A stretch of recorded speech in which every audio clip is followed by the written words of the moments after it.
Hello, everyone. Today, we will demonstrate how to drive an OLED display with Chinese characters using a Raspberry Pi Pico. The equipment we are using includes a Raspberry Pi Pico and an I2C-driven OLED display. The RP2040 chip on the Raspberry Pi Pico board provides the hardware I2C interfaces. Here, pin 8 and pin 9 have been selected.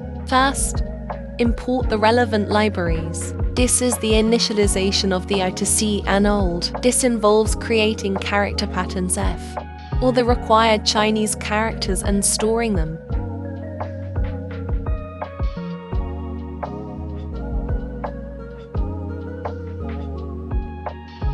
Create a byte array object. Store it in the frame buffer.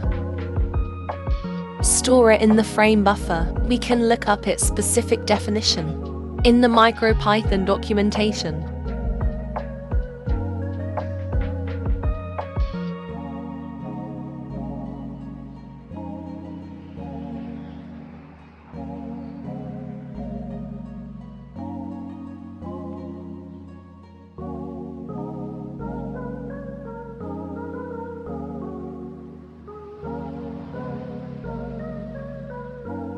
Finally, use the show method to display it.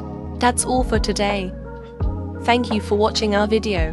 If you have any questions, leave your comments below. Subscribe our channel for more videos.